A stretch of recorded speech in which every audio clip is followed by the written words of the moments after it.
दिखाना तेज हो गया क्या?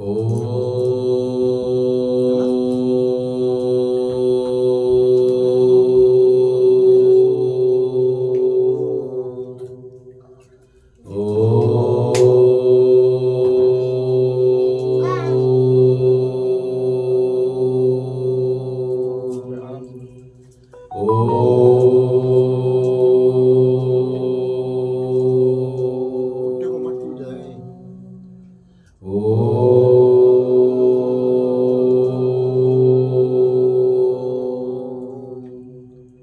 गजाननं भूतगणादिसेवितं कपित्थजम्बो फलचारुभक्षणम् उमासुतं शोकविनाशकारकं नमामि विघ्नेश्वरपादपङ्कजम्। आदौ देवकी देवगर्भ जनना गोपी गृहे वर्धनम् माया पूजन जीवतापहरण गोवर्धनोधारिणम् कंसस्तेन कौरवादिहननः कुन्ती सुता पालनम् एतत् श्री पुराण भागवतं कथितं श्रीकृष्ण लीलामृतम्। कृष्णाय वासुदेवाय हरये परमात्मने प्रणतक्लेशनाशाय गोविन्दाय नमो नमः। प्रणतक्लेशनाशाय गोविन्दाय नमो नमः। बोलिए श्री भागवत महापुराण की जय, श्री लक्ष्मी नारायण भगवान की जय।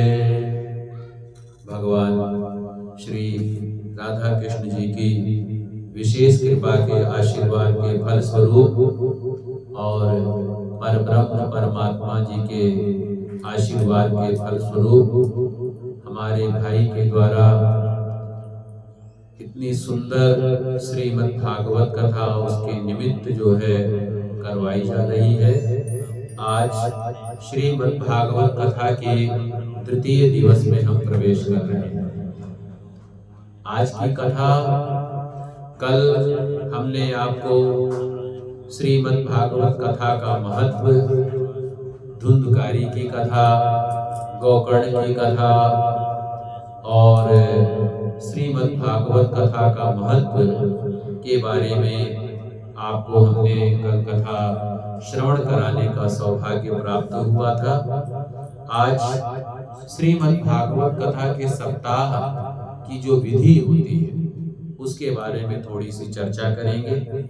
उसके बाद में भगवत भक्ति के महत्व के बारे में चर्चा करेंगे, भगवान के अवतारों के बारे में चर्चा करेंगे, परीक्षित जी का जन्म, कलयुग का दमन, भगवान की लीला, राजा परीक्षित जी का प्रश्न, भागवत पुराण के 10 लक्षण, मनुष्य योनि द्वारा जीव की गति का वर्णन, भगवान शिव जी का चरित्र, वराह हिरण्याक्ष कथा, वामन अवतार कथा और ध्रुव चरित्र आदि की कथाओं का हम लोग आज श्रवण करेंगे। देखिए, कथा तो बहुत बड़ी है। कथा, मनुष्य की योनि में 2 चीजों का कभी अंत नहीं होता है। क्या? एक तो कथा और एक व्यथा, कभी अंत नहीं होता। मनुष्य की योनि में 2 चीजें सर्वदा विद्यमान रहती हैं। क्या? एक कथा और एक व्यथा। हम जब से जन्म लेते हैं मृत्यु तक व्यथा कभी खत्म नहीं होती। व्यथा क्या होती है?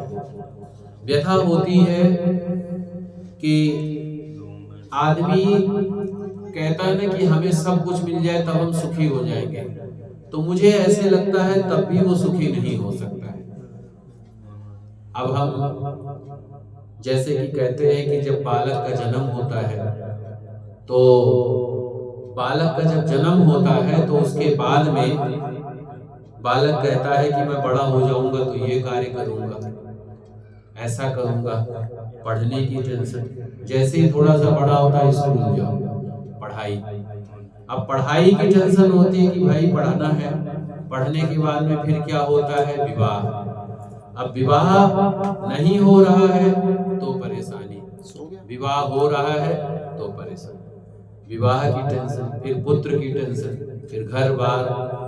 तो कहने का अर्थ क्या है, ये सब व्यथा भी है, जीवन का चक्र भी है। तो ये सब चीजें कभी खत्म नहीं होती हैं। तो आइए, तो इसीलिए हमको अपने जीवन में कथा का स्थान देना चाहिए, व्यथा की जगह।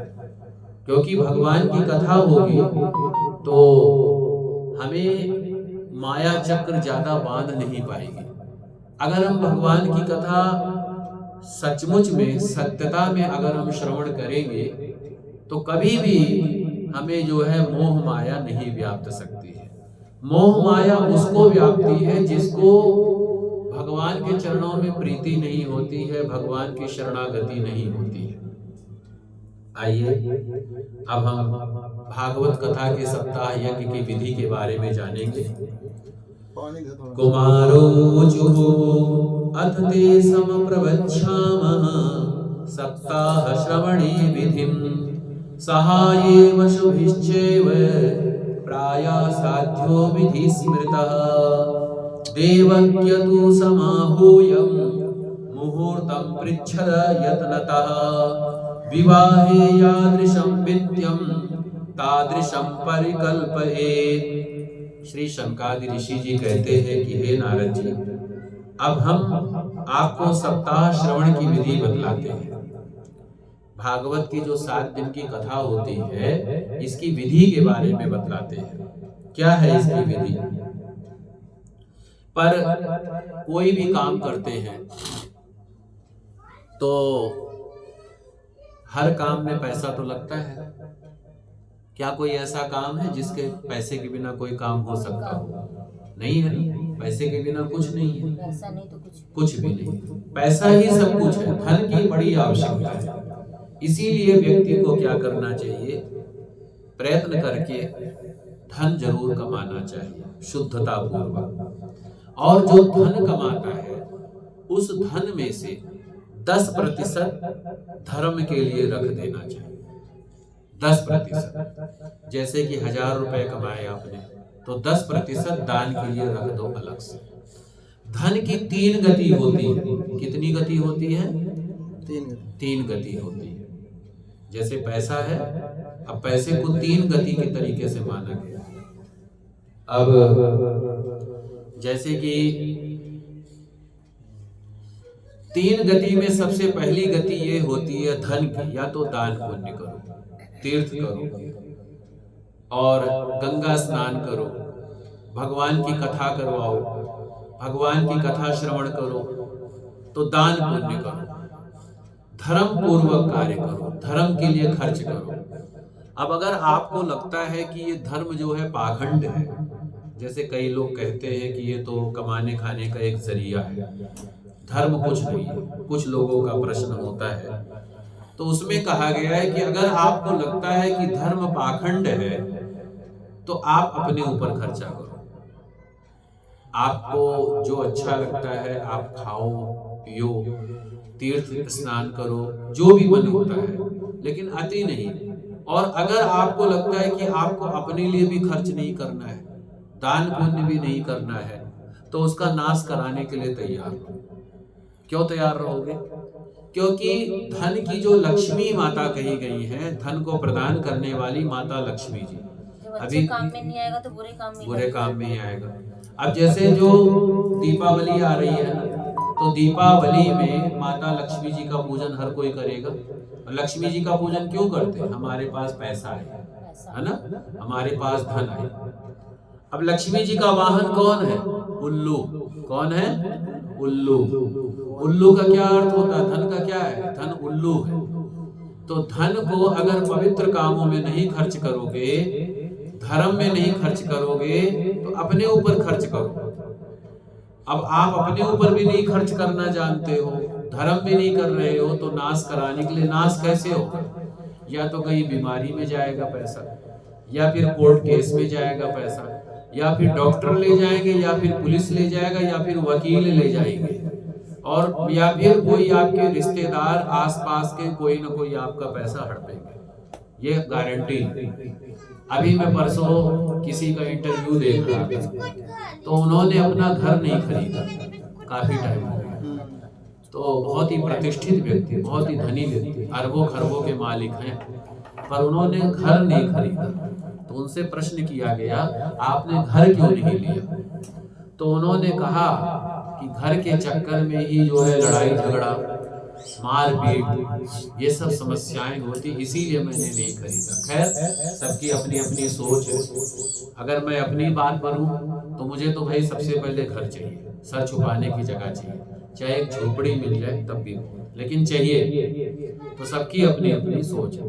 तो कहने का अर्थ क्या है, और आपने ये परिणाम देखा भी है 2020 से लेके अभी तक। जब कोरोना काल आया था तो लोगों के घरों से नोटों के बंडल बोरे मिले थे ना, आपने देखे भी होंगे, न्यूज में दिखाया थे।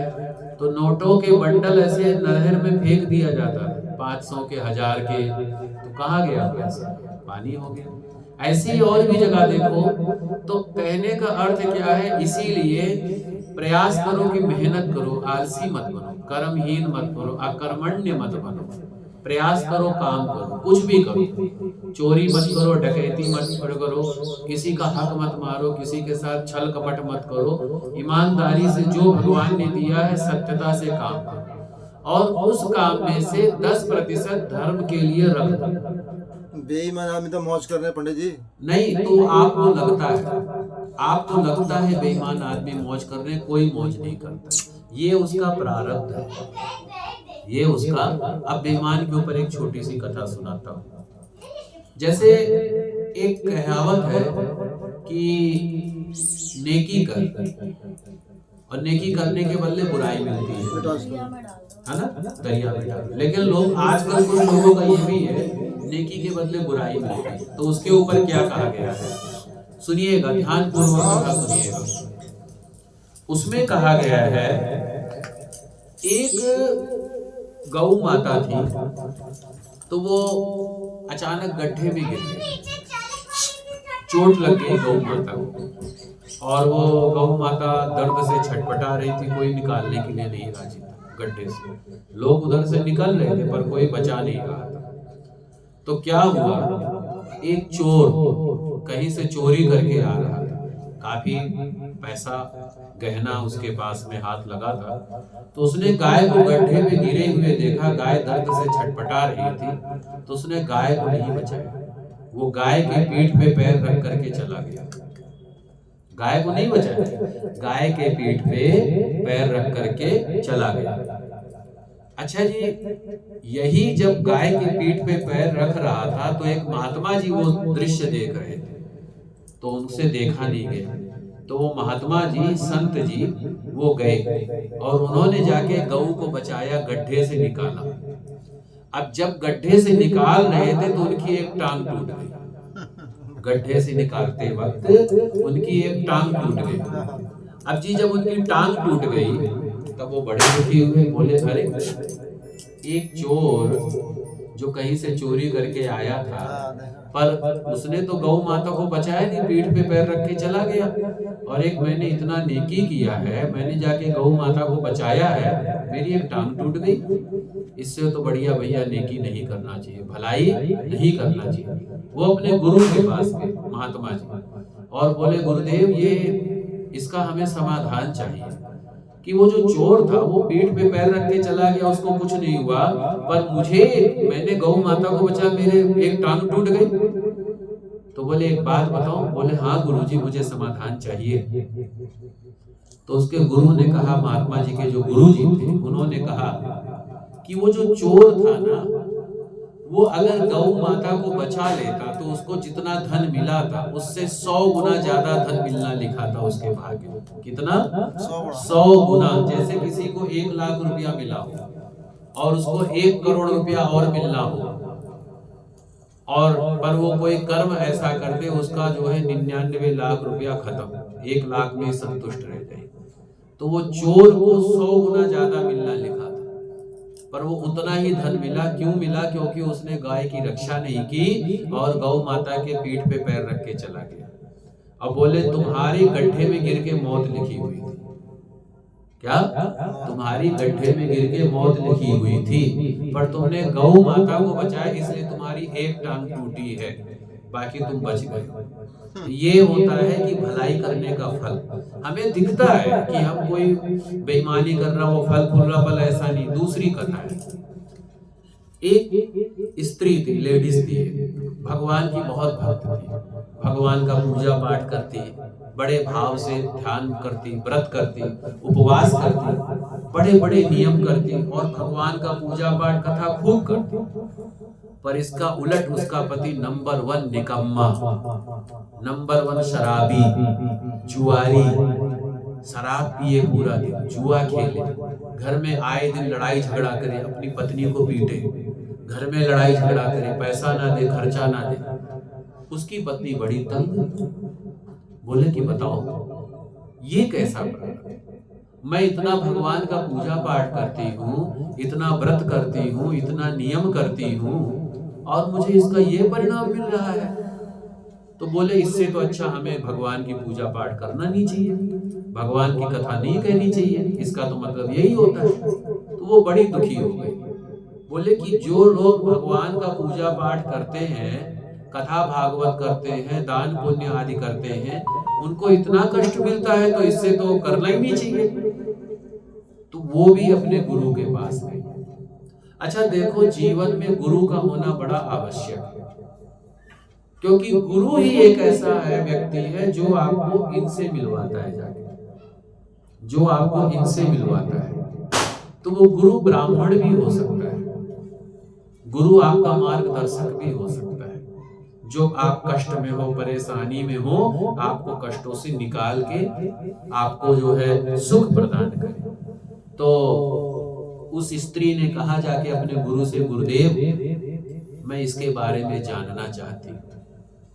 तब पहले तो उसके गुरु टालते रहे काफी समय तक कि बेटी कोई बात नहीं, सब ठीक हो जाएगा धीरे धीरे। लेकिन एक दिन उसने जिद पकड़ लिया, नहीं मुझे आज बताओ, मैं घर के कलह क्लेश से मैं तंग आ गई हूँ, अपने पति से तंग आ गई हूँ और मेरी इच्छा हो रही कि मैं अपने आप को खत्म कर लूं या कुछ कर लूं, मैं तंग आ गई हूँ, मेरा कुछ उपाय बताओ, बताओ कारण क्या है।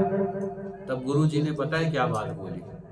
गुरु जी ने कहा कि वो जो तेरा पति है ना, वो तेरा पिछले जन्म का सौतेला बेटा है। कौन है? जो तेरा पति है वो पिछले जन्म का तेरा सौतेला बेटा है। तू उसको कई कई दिनों तक भूखा प्यासा रखती थी, मारती पीटती थी, अत्याचार करती थी, दुखी करती थी।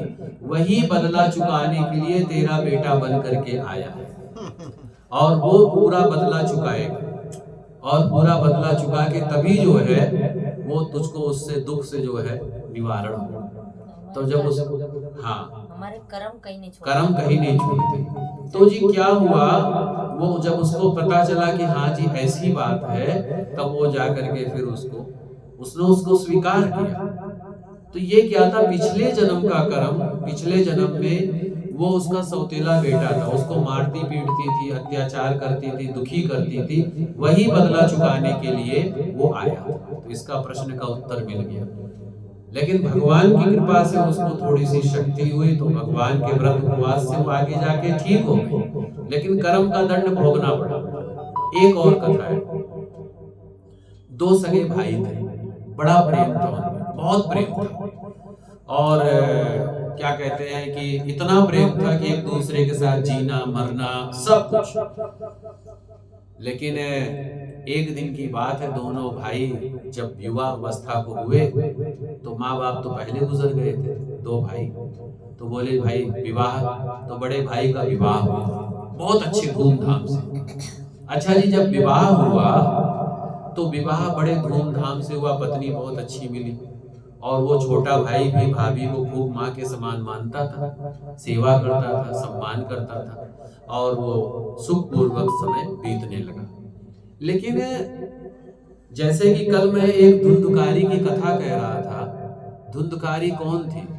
पंडित जी की जो पत्नी थी उनका नाम धुंधकारी। तो जी उसी तरीके से कई स्त्रियां ऐसी भी होती हैं जो धन की पिपासु होती, धन की इच्छुक होती कि हमको ज्यादा मिले, हमको कुछ विशेष मिले, तो वो अपने अपनों का हक मारने में भी उनको शर्म नहीं आती है। समझ रहे? अपनों का हक अधिकार। तो एक दिन उसकी पत्नी ने कहा, वो थोड़ी सी पैसे की लालची थी और थोड़ी सी जो है कपटी भी थी। जैसे सामने तो बड़े प्यार से बोले, पीछे जो है कपट करे। तो वो जो है अपने पति को सिखाने लग गई एक दिन अकेले में कि क्यों ना हम छोटे भाई की संपत्ति भी ले लें, इससे हमारे पास डबल हो जाएगा। उसका कोई है तो नहीं आगे पीछे, तो उसकी संपत्ति हमारी हो जाएगी, तो उससे क्या है कि हमारे को ज्यादा अच्छा रहेगा। और ये कुछ स्त्रियां करती हैं। अधिकतर घरों में लड़ाई भी यही होती है कि भाई उनकी भाई की संपत्ति उन्होंने लिया, ये ले लिया। तो अब जी क्या हुआ, उसका पति तो मान गया, बोले ठीक, तो गलती से साइन करवा लिया कागज पे और उसका सारा संपत्ति हड़प लिया। मेरे घर में है ऐसे लोग। अच्छा, तो तो अब एकदम भुगत रहे हैं हम। हाँ है। तो अब सुनिए इसकी कथा, अभी देखिएगा। अभी जो मैं आपने जो प्रश्न किया था ना, जो बेईमान होते वो लोग आगे बढ़ते हैं, तो वो कैसे बढ़ते वो भी बता रहा हूँ, उसी का प्रश्न है ये। तो जी क्या हुआ, वहां पे उसने जी भाई की संपत्ति लिखवा ली और भाई को एक दिन मार पीट के भगा दिया। भाई को बिना, क्योंकि अकेला था, कोई था नहीं आगे पीछे, और उसकी संपत्ति हड़प ली और उसको भगा दिया। और फिर भगा करके पता चला जी वो वहां काम धंधा कर रहा, फिर वहां उसको मरवा दिया कि जैसे रहेगा तो बाद में कुछ कर सकता है, तो मरवा दिया। अच्छा जी, जब ऐसा हो गया तो काफी समय बीत गया। अब जी क्या हुआ, कुछ समय बाद उनको ये चिंता हुई कि हमारे घर में कोई संतान नहीं है। भाई हस्बैंड वाइफ थे, पति पत्नी, बच्चे की चाहत थी कि कोई बच्चा हो जाए। तो भगवान की कृपा से उनके यहाँ बेटे का जन्म हुआ और बेटा बड़ा सुंदर, बहुत अच्छा, बहुत ही हष्ट पुष्ट, बहुत ही पढ़ने लिखने में होशियार, हर चीज में। अब जी धीरे धीरे बच्चा बड़ा होने लग गया।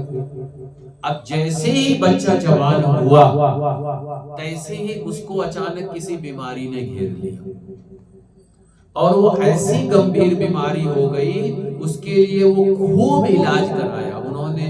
नीम, हकीम, पूजा पाठ, व्रत, दान, उपवास सब कुछ किया, पर वो ठीक नहीं हो रहा था, बिगड़ता ही जा रहा था। और ऐसी हालत हो गई कि उनका सब कुछ बिक गया, जो उन्होंने जिंदगी भर कमाया था वो सब कुछ खत्म हो गया। अब खत्म हो गया तो एक दिन उसका वही लड़का दर्द से छटपटा के कराह रहा था, परेशान हो रहा था पलंग पे दर्द के मारे, और उसके माँ बाप माथा पकड़ के रो रहे थे।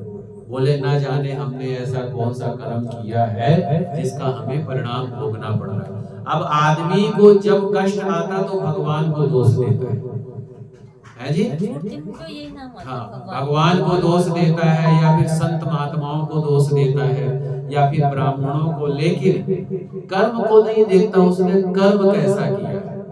तो जी जब वो माथा पकड़ के रो रहे थे, वो दर्द से छटपटा रहा था, तैसे ही उस बच्चे ने दर्द से छटपटाते हुए कहा भैया। बोले भैया? बोले तू तो मेरा बेटा है ना? हाँ, तो बोले तू तो मेरा बेटा है, तू मेरे को भाई क्यों बोल रहा है? तो बोले भैया आपने मुझे पहचाना नहीं? बोले नहीं। बोले मैं आपका वही छोटा भाई हूँ जो बेटा बन के आया। मैंने अपने हिस्से का जितना धन था ना वो मैंने ले लिया है, जो बीमारी करवाई है वो मैंने ही लिया है, मैंने खुद से बीमारी करवाई थी और मैंने अपनी संपत्ति सारी ले ली, अब मैं जा रहा हूँ। ऐसा कह के उसके प्राण पखेरु उड़ गए। तो कहने का अर्थ क्या है? कर्म का दंड सभी को भोगना पड़ता है, कुछ प्रारब्ध होता है। अब ये तो बात हो गई आज की, रामायण की बात लेते हैं। जब 14 वर्ष का वनवास हुआ राम जी को, राम जी ने तो खुशी खुशी स्वीकार कर लिया। राम जी के चेहरे पे थोड़ी सी भी शिकन नहीं थी, चिंता नहीं थी कि एक रात पहले उनको अयोध्या का राज्य मिल रहा था, है जी। और अयोध्या का राज्य छोटा मोटा नहीं था, पूरे विश्व के बराबर अयोध्या का साम्राज्य था, पूरे विश्व के मालिक बन रहे थे। लेकिन एक ही रात में पासा पलट गया, एक ही रात में, है जी। सुबह जी उनको था 14 वर्ष का वनवास नहीं, सिंहासन नहीं, तुम्हें 14 वर्ष का वनवास मिला। अब आजकल के बच्चों से पूछो, जैसे किसी बच्चे को कुछ विशेष मिलने वाला हो, उसी खुशी में वो रात भर तो सोएगा ही, है ना, कि कहेगा कल मेरे को ये मिलेगा। फिर वो चीज ना मिले, उससे कई गुना ज्यादा उसको कष्ट मिल जाए तो वो क्या करेगा? आदमी दुखी होगा ना। पर हमारे राम जी बड़े भाव से उन्होंने वन का राज्य स्वीकार किया, तो वनवास किया। अगला जन्म जब हुआ कृष्ण जी के रूप में, तो देवकी माता के गर्भ से भगवान कृष्ण का जन्म हुआ है। पर पाला किसने है? जसोदा मैया ने, है ना, नंद बाबा ने। तो 14 वर्ष तक कृष्ण जी वसुदेव देवकी जी को छुड़ाने नहीं आए। 14 वर्ष के ठीक बाद वसुदेव देवकी जी को बंधन से मुक्त किया। तब देवकी वसुदेव जी ने कहा, एक बात बताओ, तुम तो भगवान हो, तुम तो पैदा होते ही हमको छुड़ा देते, तुमने क्यों नहीं छुड़ाया? तो बोले, माँ आपको कुछ याद आ रहा है? हाँ, आपने भी मुझको पिछले 14 वर्ष तक वनवास दिया था, तो वही दंड आपको भोगना पड़ा। तो कहने का अर्थ क्या? भगवान भी नहीं बचे। तो इसीलिए कहा गया है, प्रारब्ध का जो भोग होता है व्यक्ति को भोगना पड़ता है, उसको कोई नहीं टाल सकता, चाहे आप कितना भी करो। अब हम दोष किसको लगाते हैं? भगवान को, संत महात्माओं को। एक ज्योतिष शास्त्र एक ऐसी बात कहती है, ज्योतिष, ज्योतिष क्या है? ज्योतिषाम चक्षु वेदानाम, ज्योतिष भगवान का नेत्र है। क्या है? भगवान का नेत्र, आंख। ज्योतिष के द्वारा आपके पिछले जन्म में आप क्या थे, आगे आने वाले जन्म में आप क्या रहेंगे, मरने के बाद आप स्वर्ग में जाएंगे, नरक में जाएंगे, पशु योनि में जाएंगे, मनुष्य की योनि में जाएंगे, ये सब कुछ ज्योतिष बतला देता है। तो ज्योतिष के द्वारा आपको सब कुछ जानकारी होती है, लेकिन बतलाता कौन है? जो इसका सही जानकार होता है। लेकिन कर्म का फल सबको भोगना पड़ता है। अब हम इस जन्म में बहुत अच्छा कर्म कर रहे हैं, बहुत बढ़िया, पर हो सकता है पिछला भी तो हमारा प्रारब्ध है, उसको भी तो भोग रहे हैं। अब मैं हूं आपके सामने बैठा हूं, मैं आपके सामने बैठा हूं, मुझे किराए पे रहते हुए 17 साल हो गए। कितने? 17 साल। और 17 सालों में मैंने 21 जगह कमरा चेंज किया है। कितना? 21 जगह। तो क्या मुझे वेद की जानकारी नहीं है? कथा भागवत नहीं आता, ज्योतिष नहीं आता, तंत्र नहीं आता, मंत्र नहीं आता, सब कुछ आता है, सब कुछ जानता हूँ, फिर भी भोगना पड़ेगा। क्यों भोग रहा हूँ? क्योंकि पिछले जन्म में मैंने किसी का हक मारा था ज्योतिष के हिसाब से, इसीलिए मुझे इतना भटकना पड़ रहा है। और अगर आप भी किसी का हक मारेंगे तो अगले जन्म में आपको एक कुटिया तक नसीब नहीं होगी, एक झोपड़ी तक नसीब नहीं होगी। इसीलिए किसी का हक नहीं मारना चाहिए ज्योतिष के हिसाब से। तो ऐसी ही किसी को संतान का कष्ट है, किसी को धन का कष्ट है, किसी को शरीर की बीमारी है, किसी को कुछ है, तो ये क्या है? प्रारब्ध है। दूसरा, ये हाथ है, सबके हाथ में लकीरें हैं, आप लोगों के हाथ में भी लकीरें हैं, है ना? सबके हाथ में है लकीरें। अब ये जो लकीरें होती हैं, ये हमारे पैदा होने से पहले लिख दी जाती है। क्या? हमारे पैदा होने से पहले इन लकीरों को लिख दिया जाता है। इसमें भाग्य रेखा है, आयु रेखा है, धन रेखा है, विवाह रेखा है, संतान रेखा है, सारी रेखाएं हैं इसमें। ये सबसे बड़ी जन्म पत्री है। जैसे किसी के पास जन्म पत्री नहीं होती, तो ये भगवान के द्वारा दी हुई जन्म पत्री है। अब ये जो मेरे हाथ की रेखाएं हैं, इसमें अगर मेरी आयु, मेरी भाग्य रेखा, मेरा कुछ भी जो भी है, वो सब कुछ पिछले जन्म का है। मैंने पिछले जन्म में कुछ अच्छा काम किया होगा, थोड़ा सा, तो भगवान ने मुझे कहाँ पैदा किया? जहाँ स्वयं पैदा हुए, अयोध्या जी में, और ये महाराज जी चित्रकूट में। तो दूसरा, थोड़ा सा अच्छा कर्म किया होगा, मनुष्य की योनि में भेजा, आदमी बनाया। रामायण में कहा गया, बड़े भाग मानुष तन पावा, सुर दुर्लभ मुनि ग्रंथ ही गावा। बड़े भाग्य से मनुष्य की योनि मिलती। तीसरा, ब्राह्मण की योनि मिलती। किसकी? ब्राह्मण की, पंडित जी। चौथा, अपनी कथा कहने का अवसर देते। कोई अच्छे कर्म, कुछ अच्छे कर्म थे तभी, लेकिन भोग जो लिखा तो वो भोगना पड़ रहा है।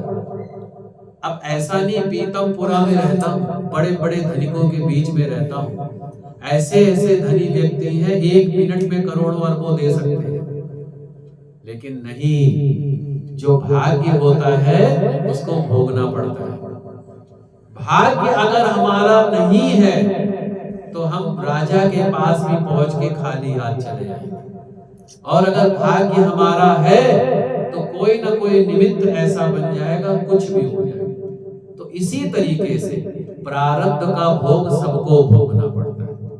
अब इसको भोगते हुए हम ऐसा नहीं कहते हैं कि सुख दुख से पार। अब ये जो कथा हो रही है आपके यहाँ, अब इस कथा के द्वारा ऐसा नहीं कि मैं आपके कष्टों को खत्म कर दूंगा, क्योंकि मैं भगवान नहीं हूं, लेकिन आपकी भक्ति, आपकी शक्ति आपके कष्टों को खत्म कर सकती। अच्छा, कर्म बंधन कटता भी है, ये भी बता रहा हूं, कर्म बंधन कटता भी है। कैसे कटता है मैं बताता हूं। जब राम जी को वनवास हो गया, निषाद राज जी के यहाँ ठहरे। निषाद राज कौन है? केवट भैया।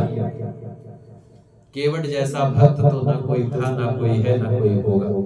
तो निषाद राज जी के यहाँ ठहरे। निषाद राज जी उन्हीं के मित्र, भगवान राम जी के क्लास फेलो, भगवान राम जी के स्कूल के दोस्त हैं निषाद राज जी। तभी हमारे यहाँ से सबसे पहले पानी भगवान को चढ़ाना। बताइए कितनी बड़ी बात है। अब आपको पता है, लोग एक बात कहते हैं, जाति प्रथा, कहते हैं जी जाति इन लोगों ने किया। जाति भगवान ने कभी माना ही नहीं, कभी नहीं माना। एक बात बताइए, राम जी शबरी जी से झूठे बेर खाए तो शबरी कौन थी? मलिन जाति थी। केवट के द्वारा प्रेम से पैर धुलवाया, केवट को आशीर्वाद दिया। निषाद राज उनका खास मित्र, सगा मित्र है, क्लास फेलो। तो जाति प्रथा पहले नहीं थी, ना ही घूंघट प्रथा थी। जैसे कहते हैं ना, स्त्रियों को घूंघट रखो इतना बड़ा, घूंघट प्रथा भी नहीं थी। आप एक बात बताइए, सीता माता को देखिए घूंघट रखा है, पार्वती जी को देखिए घूंघट रखा है, माता दुर्गा जी को देखिए घूंघट रखा है, राधा जी को देखिए घूंघट रखा है? नहीं रखा है। ये कुछ तथाकथित लोगों ने स्त्रियों के ऊपर ये भार डाला। घूंघट प्रथा, और जो हमारे यहाँ शादियां होती रात को, शादी भी रात को नहीं होती थी, दिनों में होती थी।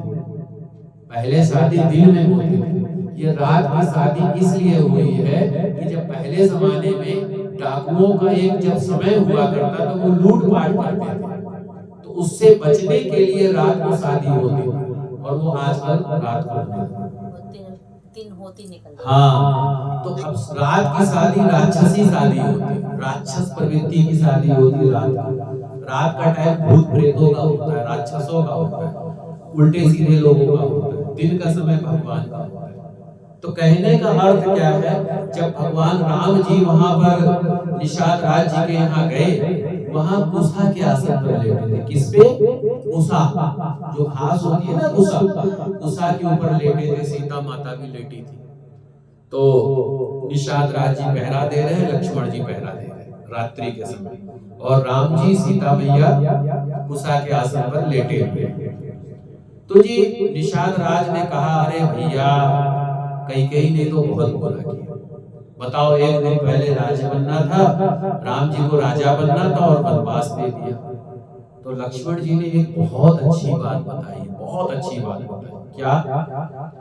काहु न को सुख दुख कर गाता, निज कृत कर्म भोग सब भ्राता।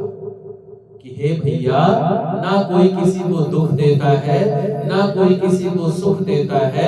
हर व्यक्ति अपने अपने कर्मों के किए का फल भोगता है। इसीलिए इसमें किसी को दोष नहीं देना चाहिए। हर व्यक्ति अपने कर्मों का फल भोगता है। और राम जी की कथा में आप लोगों को तो जानकारी ही है, राम जी को भी तो श्राप मिला था नारद जी के द्वारा कि जिस तरीके से तुम मुझे एक स्त्री के लिए तड़पा रहे हो, तुम भी एक स्त्री के लिए तड़पोगे। वो श्राप आगे चल के, श्राप आगे वही फलीभूत हुआ है। तो कहने का अर्थ क्या है? इसी तरीके से वहां पे जी उन्होंने वो बताया। अब कर्म का दंड कटता कैसे? जो आपके कर्म में लिखा वो कटेगा कैसे? जैसे भगवान श्री कृष्ण अर्जुन से कहते हैं कि हे अर्जुन, तुम मुझे अपना पाप, पुण्य, लाभ, हानि, जय, पराजय सब कुछ मुझे सौंपो, मैं तुम्हें हर चीज से मुक्त कर दूंगा। तो जब हम भगवान की शरणागति में हो जाते हैं ना, तो भगवान हमारे सारे कर्म बंधनों को काट डालते हैं, सारे कर्म बंधनों को काट डालते हैं। फिर हम हर चीज से मुक्त हो जाते हैं। और मुक्त होने का और मुक्त में बंधने का, यानी कि आपको कर्म बंधन में बंधने का और छूटने का एक शब्द है, सिर्फ एक शब्द है। उन शब्दों से आप कर्म बंधन से छूट भी सकते हैं, उन शब्दों से आप कर्म बंधन में बंध भी सकते हैं। आप सब कुछ काम कर रहे हैं, सारी चीजें कर रहे हैं, सारे काम करते हुए एक बात बोलिए, हर वक्त अपने मन में ये बात रखिए, ना मम, ना मम, ना मम, ना मम, ना मम, अर्थात मेरा नहीं है, मेरा नहीं है, मेरा नहीं है, मेरा नहीं, ये भाव रखिए। जैसे मैं किराए पे रहता हूँ, मुझे पता है कमरा खाली करना है, मैं तो 21 जगह कर चुका हूँ, मेरे से ज्यादा कौन एक्सपीरियंस होगा इसमें, तो मुझे पता है कमरा खाली करना है। तो यही सोचिए, जो पिंजड़ा है ये खाली किराए का है, हमारा नहीं है। क्या? किराए का घर है, ये सब कुछ किराए का है। अब मालिक कौन है? ये कौन है? ये है मालिक। तो इसीलिए मन में बोलिए, मेरा नहीं है, आपका पुत्र आपका नहीं, आपका बच्चा आपका नहीं, आपका धन परिवार, घर परिवार कुछ भी आपका नहीं, स्वयं आपका शरीर भी आपका नहीं। अब एक बात बताइए, अगर शरीर हमारा होता तो ये शरीर छूटता क्यों है? ये शरीर मरने के बाद जाता क्यों नहीं है साथ में? सोचिए इस बात को। ये शरीर आग से जल क्यों जाता है? गड्ढे में गाड़ क्यों दिया जाता है? जल में प्रवाह क्यों कर दिया जाता है? इसी शरीर को। ये मेरा हाथ, पैर, आंख, नाक, कान, मुंह, आंखें, नाक, कान, मुंह, ये सब कुछ खत्म क्यों हो जाता है? क्यों चला जाता है ये सब?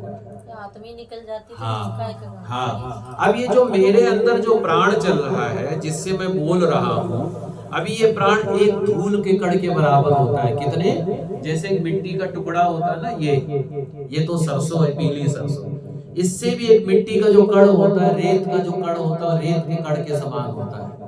ये प्राण जैसे ही निकला, ये शरीर ढेला, मिट्टी हो गया है जी, मिट्टी हो गया, धड़ाप से गिर जाता है। इसमें से बदबू आने लगती है, इसमें से कहते हैं बॉडी है, बॉडी को हटाओ। वो बंदा 10 मिनट पहले आदमी था, 10 मिनट बाद बॉडी हो गई, स्मेल आ रही है। तो ये शरीर भी हमारा नहीं है। तो आप मतलब कि ये सोच के आप स्वयं दुखी हो रहे, जब कुछ आ ही नहीं आपका, तो आप फालतू में अपने आप को समझ के दुखी हो रहे हैं कि आपका है। तो इसीलिए क्या भाव रखो, ना मम, ना मम। इससे आपको कर्म बंधन नहीं काटेगा। कर्म बंधन में नहीं बंधोगे, कर्म बंधन में नहीं बंधोगे। आपके सारे जन्मों के प्रारब्ध कट जाएंगे, आपके सारे कष्ट कट जाएंगे, सारी चीजें खत्म, बिल्कुल डिलीट हो जाएगा सारा का सारा। लेकिन एक शब्द बोलना पड़ेगा, ना मम। अगर चिंता मुक्त होना है तो, अगर टेंशन फ्री होना है तो क्या बोलना है? ना मम, मेरा कुछ भी नहीं है। किसका है? नारायण का है, मेरे गोविंद का है, मेरे माधव का है। हम जब कहीं फैक्ट्री में काम करने जाते हैं तो हम 8 घंटे की नौकरी करते हैं, तो क्या हम ये थोड़ी कहते हैं हम फैक्ट्री के मालिक हो जाएंगे? हम तो काम कर रहे हैं ना, नौकरी का पैसा मिल रहा है। ऐसे हम आपके यहाँ मैं कथा करने आया हूँ, तो मैं किस लिए आया हूँ? साफ कहना, सुखी रहना, धन के लिए आया हूँ, जो सत्य है, जो सत्य है। और आप भी कोई चीज का काम, नौकरी करते, बिजनेस करते, किस लिए करते? धन के लिए। लेकिन आप मालिक नहीं है। ऐसे मैं मालिक नहीं हूं, मैं यहाँ बैठा हूं, पर मैं आपके यहाँ का मालिक नहीं हूं। 2 मिनट के लिए, थोड़ी देर के लिए बैठा हूं, पल दो पल का शायर हूं, पल दो पल मेरी कहानी है, पल दो पल मेरी हस्ती है, पल दो पल मेरी जवानी है। थोड़ी देर का मेहमान हूं, चला जाऊंगा, जहां से आया हूं वहीं चला जाऊंगा। तो कहने का अर्थ क्या है? ऐसे ही सब कुछ आपका है ही नहीं, सब कुछ इनका है। मैं कभी कभी आसमान को देखता हूँ अपने छत से, अभी मैं 5वीं मंजिल पर पहुंच गया हूँ, सबसे ऊपर। तो आसमान को देखता हूँ, मैं कहता हूँ हे प्रभु, इतना बड़ा आसमान है, इतना बड़ा सब कुछ है, तो क्या तू मेरे लिए थोड़ी सी जगह नहीं बना सकता है? फिर वो मुस्कुराते हुए कहता है, मैंने तेरे लिए तो सारा संसार बना दिया, तू छोटी सी जगह में परेशान हो रहा है। एक गाना है कि बिछौना धरती का करके अरे आकाश ओढ़ ले, है खेल अभी जीवन का तूने कहाँ है खेला। चल अकेला, चल अकेला, चल अकेला, तेरा मेला पीछे छूटा राही, चल अकेला। है जी? तो ये होता है, आदमी को अकेले ही आया है, अकेले ही जाएगा। अच्छा, जब हम पैदा होते हैं, वो होता है जी जुड़वा बच्चे हो गए, पर कभी अधिकतर तो अकेले ही आते हैं और जाते भी अकेले, आना भी अकेला, जाना भी अकेला, पर टेंशन पूरी दुनिया के फालतू में ले लेना। हम जैसे पैदा हुए, किसी ने कहा जी मेरा बेटा आ गया, किसी ने कहा मेरी बेटी आ गई, किसी ने कुछ कहा, उसके बाद जी किसी ने बोला मैं तेरा बाप हूँ। अब वो जब तक गर्भ में था उसको पता नहीं मेरा बाप कौन है। पैदा होते कहते ये तुम्हारे पापा हैं, पापा बोलो। फिर वो कहते मम्मी मैं तुम्हारी माँ हूँ, उसको पता ही नहीं ये मेरी माँ कौन है। अच्छा माँ है, ये तो मेरा भाई है, बहन है। फिर उसके बाद में जी जैसे बड़ा होता है, एक लड़की से शादी होती है, वो लड़की कहती है मैं तुम्हारी पत्नी हूँ। फिर जो बच्चे होते हैं कहते हैं मैं तुम्हारा पुत्र हूँ, पुत्री हूँ। उसके बाद में जी जब बुढ़ापा आ जाता है, जब समय आ जाता है, तो ना माता ना पिता, ना भाई ना बहन, ना पत्नी ना पुत्र, ना पुत्री, ना रिश्तेदार, ना दोस्त, ना समाज, सब कुछ यही रह जाता है। तो जीव जहां से आया है वहीं पे वो चला जाता है। लेकिन ये जो बीच में भगवान की माया उसको ग्रस लेती है, भगवान की माया उसको ग्रस लेती है, तो उसमें जी वो क्या कहता है, ये मैंने किया, ये हमने किया। अरे हम कुछ नहीं कर सकते भाई, हमारे हाथ में तो कुछ है ही नहीं। हम फालतू में ये सोच रहे हैं कि हमने ये कर दिया, तो किसका है? भगवान का है। किसका है? भगवान का है। तो हर वक्त मन में ये भाव रखिए, क्या? मेरा पति भगवान, मेरा बच्चा भगवान का, मेरा घर भगवान का, मेरा बिजनेस भगवान का, मेरे सारी संपत्ति, मेरा सब कुछ भगवान का, मेरा कुछ भी नहीं है। ये बात अगर रखेंगे मन में, छोटा सा शब्द है, बिल्कुल छोटा सा शब्द है, क्या? ना मम, मेरा कुछ भी नहीं है, जो कुछ है सब इनका है, सब इनका है। तब हम पूर्ण सुखी हो जाएंगे, तब हमें किसी बात की कोई चिंता नहीं, कोई परेशानी नहीं। और एक भजन भी तो है, जब आप कोई जीवन में कोई संकट ऐसा आ जाए, उसका कोई समाधान ना मिल रहा हो, चारों तरफ से टूट जाओ, चारों तरफ से परेशान हो जाओ, चारों तरफ से हार जाओ, चारों तरफ से हताश हो जाओ, चारों तरफ से निराश हो जाओ, एक भजन गुनगुनाना। कौन सा भजन? जब तुझसे न सुलझे तेरे उलझे हुए धंधे, जब तुझसे न सुलझे तेरे उलझे हुए धंधे, सब उस पे तो छोड़ दे मालिक के ओ बंदे, हर मुश्किल को वो तेरी आसान करेगा, जो तू नहीं कर पाया वो भगवान करेगा। समझ रहे हैं ना? जब आपको कोई चीज समझ में ना, इनके ऊपर सौंप दो, आप बिल्कुल निश्चिंत हो जाएंगे, आप बिल्कुल फ्री हो जाएंगे।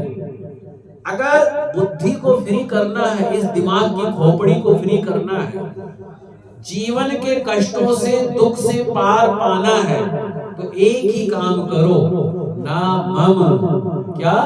ना मम, मेरा कुछ भी नहीं है, सब कुछ भगवान का है।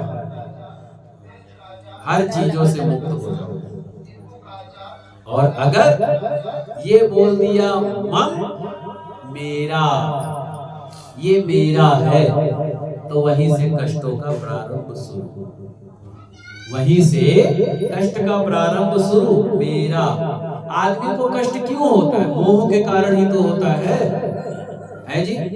जब से ये सृष्टि बनी है, ये दुनिया जब से बनी है, और जब तक ये दुनिया रहेगी, जितनी लड़ाइयां हुई है आज तक, चाहे रामायण, महाभारत, विश्व युद्ध, अभी जो ऑपरेशन सिंदूर हुआ था, और जितनी लड़ाइयां आगे होंगी, क्यों? मोह के कारण। किसके कारण?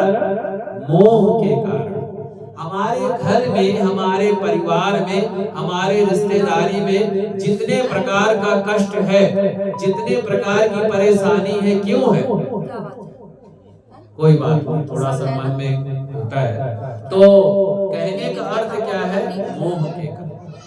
लेकिन इसको पार कैसे पाया जा सकता है? इसको पार पाया जा सकता है, सब कुछ भगवान का है जी, सब कुछ भगवान का है, भगवान का ही सब कुछ है, और भगवान का था, भगवान का है, भगवान का रहेगा।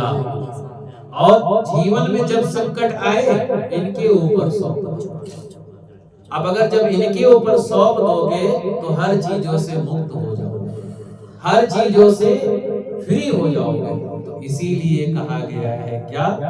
अपने जीवन में इस शब्द को लेके चलना है, मेरा कुछ भी नहीं, सब कुछ परब्रह्म परमात्मा का है। जब ऐसा भाव रखेंगे तो हम सुखी रहेंगे, तब हम जो है भगवान की कृपा से आनंदमय रहेंगे। इसीलिए कर्म का बंधन कटना है तो क्या करोगे?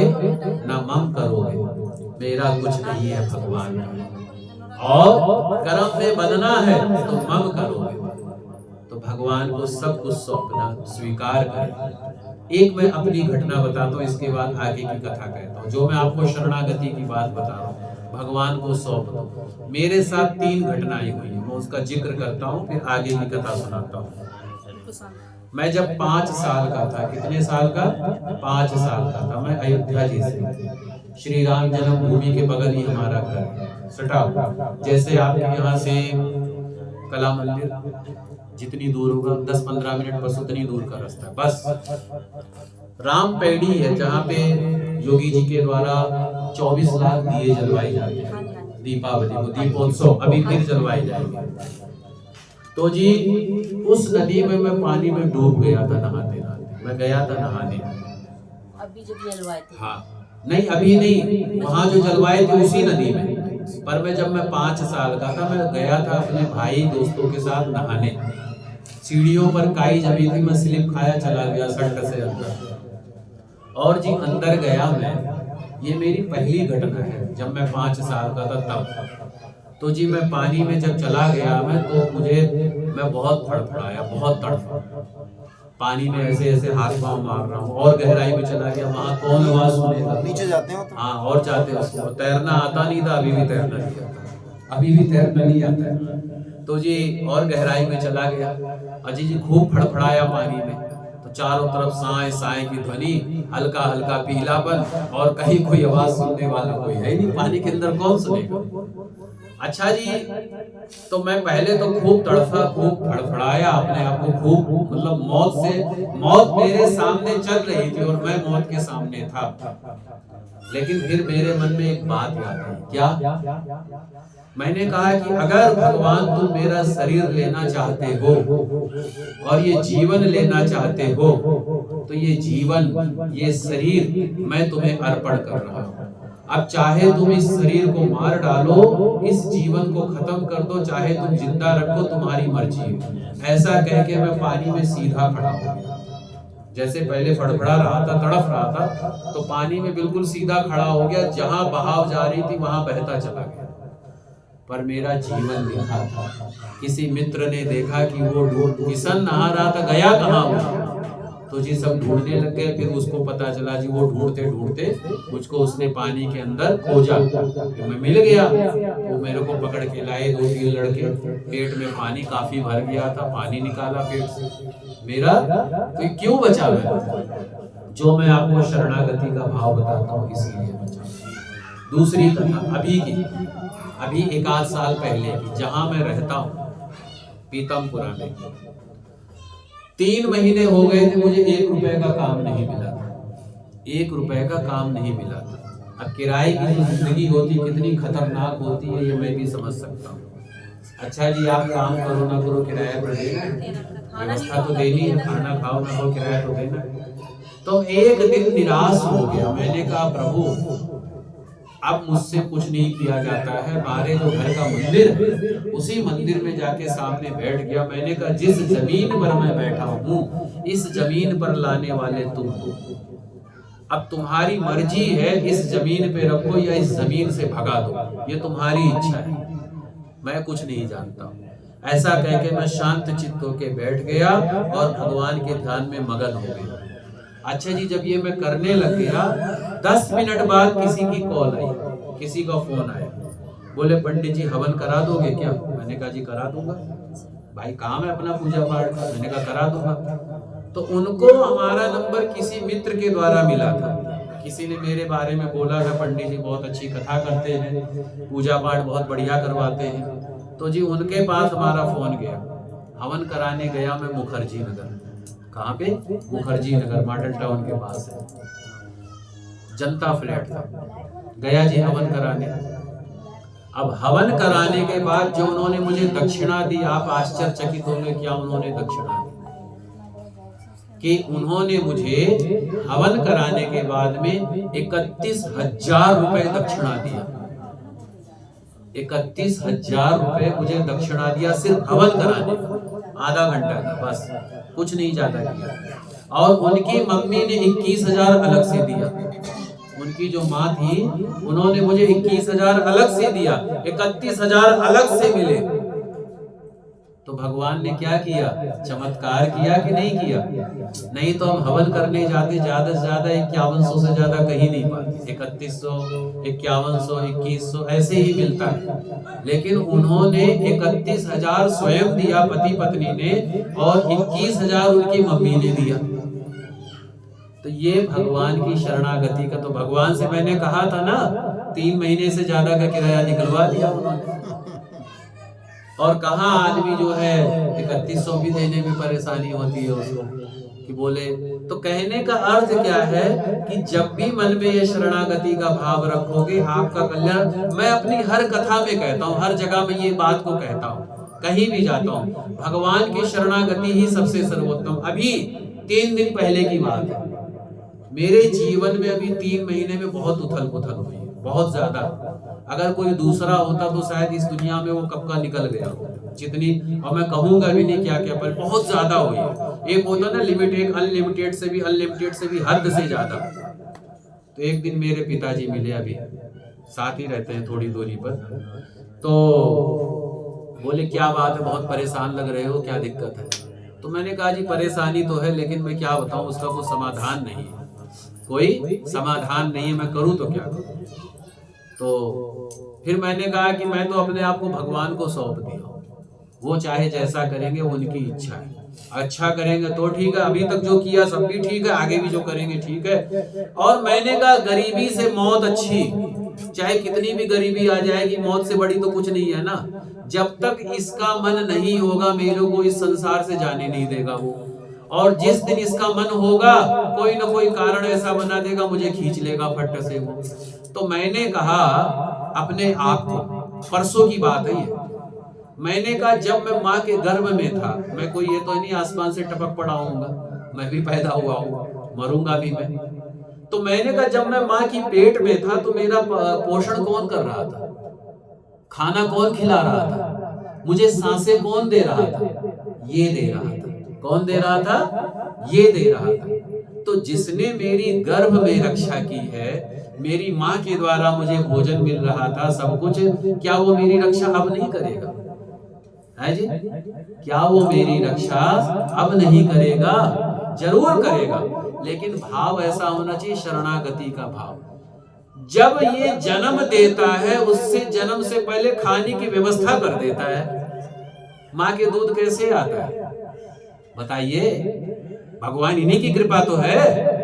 तो कहने का अर्थ क्या है, जब ये जन्म देता है, जन्म से पहले खाने की व्यवस्था कर देता है, भरण पोषण की। और हम क्या कहते हैं, मैं अपनी बीवी का खर्चा चला रहा हूँ, अपने बच्चों का खर्चा चला रहा हूँ, मैं ये कर रहा हूँ। अरे भैया तुम कुछ नहीं कर रहे हो, तुमको ये भ्रम हो रहा है कि तुम कुछ कर रहे हो, ये करवा रहा है तब तुम कर रहे हो। तुम्हारी तो कोई एक रंजित मात्र भी कोई चीज नहीं चलने वाली इसके आगे, इसकी इच्छा है। तो मैंने अपने आप को पता है कैसे समझाया, मैंने कहा जब इसने मेरी गर्भ में रक्षा की थी, जब मैं माँ की पेट में था, तो अभी हूँ, और रहा बीवी बच्चों का। अब एक बात बताइए, जब मैं पेट में रहा हूँ तो मुझे पता था मेरी कौन सी लड़की मेरी पत्नी है? मुझे क्या पता था कौन सी लड़की पत्नी है, कौन सा लड़का मेरा लड़का है, कौन सी लड़की मेरी लड़की है, मुझे क्या पता था? और जिस दिन मेरा शरीर छूट जाएगा, उस दिन भी मुझे क्या पता रहेगा कि मेरी पत्नी कौन है, मेरा बच्चा कौन है, मेरे माता पिता भाई बहन परिवार कौन है, किस समाज में गया हूँ, क्या काम करता था, मुझे क्या पता? ये बीच का दौर है। अच्छा, मुझे आप कब से जान रहे हो? अभी एक आध महीने से या साल भर से? पहले तो नहीं जानते थे ना, और कुछ टाइम बाद जानोगे भी नहीं आप, क्योंकि मैं बीच में हूँ, बीच में दिख रहा हूं ना, मैं पहले था ना मैं बाद में हूं, बीच में दिख रहा हूं। तो ऐसी जिसका ना पहले का पता ना बाद का पता, उसके लिए चिंता करना तो फालतू है ना। अब पहले का पता कौन है? ये है, ये पहले भी थे, आज भी हैं, कल भी रहेंगे। तो इनके लिए करो ना शोक, उसके लिए क्यों करते हो जिसका ना पहले पता ना बाद का पता? मैं ही हूं। इस समय मेरी उम्र 40 साल है। 40 साल पहले मेरा कुछ पता नहीं था मैं कौन हूं, और जितने टाइम तक रखा है 10-20 साल 20 साल 30 साल, उसके बाद भी मेरा कुछ पता नहीं रहेगा मैं कहां था कहां आया। तो जब मेरा पहले का नहीं पता, बाद का नहीं पता, तो फालतू में मैं शोक कर रहा हूं। तो इसी तरीके से कहा गया है कि जब आप भगवान को अपने शरणागति सौंप देते हैं तो आपका कल्याण हो जाता है आपका। तो मेरे जीवन से मैंने खुद मैं भगवान की शरणागति में रहता हूं, और मैं कहता हूं प्रभु तेरा धन्यवाद। तू चाहे दुख में रखे, सुख में रखे, हानि में रखे, लाभ में रखे, जय में रखे, पराजय में रखे, जिस भी तरीके से है, तेरा कोटि कोटि धन्यवाद है, तेरा लाख लाख धन्यवाद है। और भगवान की शरणागति में रहता तो हमारा कल्याण हो जाता है। तो ये कथा हमको ये सिखाती है कि भगवान की शरणागति से बढ़कर इस संसार में कुछ भी नहीं है। और मेरे द्वारा आप अगर सीख सकते हैं तो मेरे साथ तो चमत्कार आए दिन होते। अभी जो मैंने आपको बताया मकान का, अपने जीवन का, कितनी सारी घटनाएं मेरे जीवन में हो चुकी हैं। कि जो मतलब मैं बार बार उसमें आता रहता हूँ। कोई है नहीं कि एक बार आया तो चलो हो गया जी, तो मैं स्पेशल वार्ड में रखा जाता हूँ, स्पेशल रखा जाता हूँ। जैसे हीरा होता है ना, हीरे को एक डिब्बी में रखा जाता है, फिर उसमें एक शीशे के उसमें, तो भगवान ने मुझे वो बना दिया है। बोले मैं बार बार तेरी परीक्षा लूंगा, लेकिन क्या है, इनकी शरणागति में जाओगे तो हमारा कल्याण हो जाएगा, हमारे को भगवान की कृपा से सदगति की प्राप्ति हो जाएगी, मोक्ष की प्राप्ति हो जाएगी और भगवान का आशीर्वाद मिल जाएगा। बोलिए श्रीमद् भागवत महापुराण की, श्री लक्ष्मी नारायण भगवान की, श्री सत्यनारायण भगवान की, श्री सुखदेव जी महाराज की। आइए भगवान का भजन करें, उसके बाद में आगे की कथा श्रवण करेंगे। नारायण